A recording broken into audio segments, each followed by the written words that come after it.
Masih di Sportcast Nusantara TV. Sebelum kita ke Timnas, karena kita janji mau bahas Timnas nih, Bung Harpak. Yeah. Satu orang saja yang saya minta dibahas. Tadi karena ada HRB, saya mau tanya Marquinhos. Karena pemain ini juga punya durasi yang panjang untuk mengejar trofi. Dan sekarang saatnya. Arteta ngomong, contoh Marquinhos buat pemain-pemain muda Arsenal. Ya, kebetulan saya ngikutin dia waktu di AS Roma ya, karena saya juga suka AS Roma. Kemudian AS Roma ini banyak uang pemain jadi bagus ya. Mohamed Salah, kemudian Alisson Becker, Marquinhos juga. Dan sejak zaman era Las Galacticos PSG sampai sekarang dia selalu konsisten. Sangat konsisten di belakang. Kemudian juga kalau kita lihat mainnya itu tidak pandang bulu. Dan kadang-kadang dia lugas juga lugas, sangat lugas. Nah itu yang menjadi kelebihan dia. Cuman again di saat itu PSG tidak sekolektif sekarang. Jadi di belakangnya oke, bagus, cuman mereka kemudian di depan berebutan mencetak gol. Dengan ada dengan sekarang lebih kolektivitas, saya pikir peran dia sebagai pemain belakang itu menjadi lebih mudah. Gitu. Karena dari tengah pun mereka Vitinha, Fabian Ruiz udah menyekat dari awal sehingga bola nggak cepat ke arah Marquinhos. Oke, kita tunggu nanti duel dengan Lautaro ya. Mudah-mudahan jadi titik lemahnya nanti. Karena yang paling tua cuma Marquinhos. Yang lainnya muda semua. Nah, Timnas. Ya. Dari sisi supporter lah pertama yang saya tanya ya. Persiapan dari supporter untuk menghadapi Cina seperti apa? Kalau saya pribadi yang pasti persiapannya adalah war ticket. Semingguan lagi kalau nggak salah itu ya. Karena memang lawan Cina ini kan sangat menentukan. Ya. Dan ada optimisme setelah kita kemarin menang untuk pertandingan terakhir, ada optimisme. Dan juga pasti yang kita nantikan adalah persembahan koreo dari teman-teman. Koreo. Ya. Sekarang timnas Indonesia sudah identik dengan koreo. Ya, dan sebagian besar memang kalau kita lihat di supporter yang sebelah utara, La Grande memang sebagian besar dari anak-anak Interclub Indonesia. Ya. Ada juga di supporter yang lain. Ya. Yang pasti kita gabung lah. Kalau ke timnas semuanya merah cair, putih, nyata. semuanya merah Oke. putih. Pasti sudah menyiapkan Koreo sedang dikerjakan sekarang. Sepertinya seperti itu ya. Tapi pasti masih kebayang pasti Grande. Mudah-mudahan. Yang penting kan bisa memacu pemain juga tuh. Ya, apa yang pasti. ditampilkan teman-teman itu bisa membuat timnas kita semakin kuat lah, semakin kuat, semakin semangat ya kan, mati-matian untuk membawa kita ke Piala Dunia. Right. Bu, kalau dari sisi pemain dan tim ada persiapan apa? Gini, pertama ini adalah pertandingan yang menurut saya adalah kita tunggu-tunggu dan terbesar sepanjang negara ini berdiri. Menurut saya. Ya. Karena kalau kita menang lawan China, kemudian Bahrain terpleset dari Saudi, round 4 kita kunci. Nah itu artinya kan ini kan pertandingan paling penting yang kita tunggu-tunggu ya. Walaupun nanti ada serialnya nanti lawan Jepang juga. Duluan mana Bahrain Arab Saudi atau kita berbarengan hari yang sama kalau nggak salah, cuma jamnya mungkin beda-beda dikit. Nah itu perlu kita ikutin juga tuh. Jadi bisa kita kunci round 4 kalau kita skenario seperti itu. Ya. Jadi lawan Jepang nanti tinggal joy match saja gitu. Karena kalau untuk lolos otomatis menurut saya mendingan taruh main kondisinya banyak lah. Kalau saya gampang itu mungkin hanya 2% kemungkinannya kita. Kecil sekali. Untuk pemain, situasinya berbanding terbalik ketika kita menghadapi Australia dan juga Bahrain. Ya. Kalau saat itu, mandatory pemain itu datang H-5, 4-3. Ya. Di situ aja tuh areanya tuh. Mepet dan di situ semua. Kalau sekarang enggak, ini udah ada yang banyak yang liburan. Liga Belgia udah selesai. Ada 3 pemain kita di situ kan. Sean Patinama, Ragnar, dan juga satu lagi Joe Pelopessi. Oh, Pelopessi ya. Sandy Walsh kan udah di Jepang ya. Yokohama. Kemudian Liga Inggris sudah selesai yang Championship. Ada 3 pemain di sana, Nathan, Ole, sama Marcelo Ferdinand. Tapi ada juga yang masih main.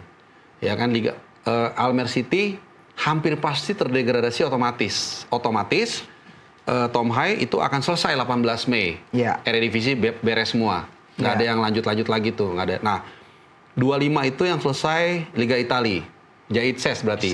Nah, dia mungkin gabung ke Bali itu TC-nya mungkin tanggal 27. Nih. Dan terakhir itu yang mungkin menjadi sedikit kekhawatiran kita adalah Emil Laudero. Karena dia kan hampir pasti kan jadi penjaga gawang. Iya. Martin Paes nggak bisa main. Nggak bisa main. Cuman timnya sekarang ada di zona promosi playoff. Naik ke Serie A. Kalau dia playoff dan terus menerus sampai fase terakhir, main sampai 1 Juni. Nah, jadi doa kita kan nggak mungkin kita doain Palermo-nya nggak promosi kan jahat kan demi kepentingan kita kan nggak bisa juga. Jadi kita berharap dia tetap promosi sampai sejauh mungkin Nggak seperti cedera, Jay Itzes musim lalu dan tidak cedera. Ya. Gitu. Memang nggak serumit kalau outfielder. Kalau outfielder kan perlu kekompakan segala macam. Ya. Kalau kiper ya mungkin konektivitas dia dengan Hafner, Rido dan Jai. Kalau memang trio ini diturunkan, mereka bagaimana kalau build up, kalau mentok, karakter kan tetap perlu ya. Jadi tanggal 1 Juni kalau dia terus lanjut sampai final, dia akan main 1 Juni. Prediksi saya paling cepet dia sampai 2. Bali, Itu udah paling cepet itu. Dan mungkin langsung ke Jakarta, Bung. Oh langsung nggak ikut ke Bali ya? Karena Bali itu kayaknya tanggal 2 mereka harus pulang ke Jakarta. Official training kan H-1 tanggal 4. Gitu. Jadi karakternya beda dengan Australia. Kalau ini datangnya macam-macam. Ada yang selesai, ada yang udah selesai, ada yang nanti selesai, ada yang nanti setelah TC udah selesai. Jadi gitu. waktu berkumpulnya akan lebih lama. Akan lebih lama 80% pemain. Kecuali Audero. Kecuali 1-2 pemain lah yang agak mepet gitu. Inter FC juga menantikan Audero. Karena musim lalu Scudetto bareng Inter. Oh iya. Walaupun cadangan ya. Iya cadangan ya. Tapi CV-nya luar biasa. Iya. Inter Milan di Sampdoria dia lama juga inti Iya kan. betul. Nah, Audero dari segi pemain ya, apakah dia gampang untuk adaptasi ketika dia main pertama kali loh kalau dia jadi main nih melawan China? Tipenya sama sih sama Pais sebenarnya. Dia passing juga bagus, handling bagus, ya kan. Areal itu juga penguasaan pertandingan. Yang jelas pengalaman. Nah itu. Pengalaman dia luar biasa lah. Kiper Italia. Apalagi dia depannya kan Itzes. Oh iya. Jadi mudah-mudahan komunikasi ngerti sekali ya. Iya. Mudah-mudahan clean sheet lah.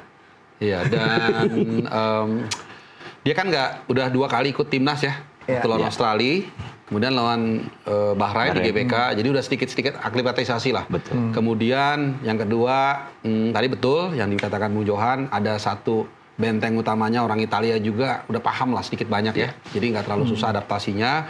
Kemudian ketiga, pengalaman dia. Come on lah, dia bela Sampdoria. Ya, terutama Sampdoria ya, dia paling lama main di Inter Milan, Juventus, walaupun cadangan segala macam. Jadi harusnya ini tidak menjadi masalah dan mungkin juga ini akan mudah-mudahan kalau saya berharap ini menjadi ajang rekonsiliasi yang selama ini kan kita tahu lah ada isu soal yang ayahnya ngomong segala macam gitu. Nah mudah-mudahan ini akan menjadi menjalin tali silaturahmi yang mungkin lu sempat agak sedikit acak-acakan gitu. Jadi ya indah pada waktunya lah. Apalagi menang clean sheet lagi ya. Waduh, dan dia selamatin penalti kalau perlu. Janganlah, jadi utama deg-degan nanti. 1-0 kita unggul, menit terakhir dia dapat penalti di save. Wah, udah mantap itu. Sip, kita belum tahu ya siapa lawan uji coba kita ya, belum kita tahu ya. Belum. Yang pasti itu nanti setelah batch Juni. Jadi menjelang round 4, karena round 4 kan kalau kita lolos, mudah-mudahan itu Oktober main. Nah, di situ nanti kita ada international friendly, karena kan kita nggak ada apa-apa tuh. Nah, itu kita tunggu lawannya nanti. Yang undang Malaysia juga bukan sih? Bisa jadi ya. Terima kasih Bung Harpa. Sama-sama. Terima kasih Bung Boy. Semoga kita lihat ya finalnya. Champion 1 Juni. Siap Bung Boy. Ya Inter juara. Amin. Timnas menang. Aduh. Indah banget. 2025. Komplit ya. Komplit kan. Makasih Bung Boy. Terima kasih Bung Harpa dan Bung Johan. Sama-sama Bung Boy. Selesai sudah pembicaraan kita di Sportcast. Kita akan jumpa lagi pekan depan. Sampai jumpa.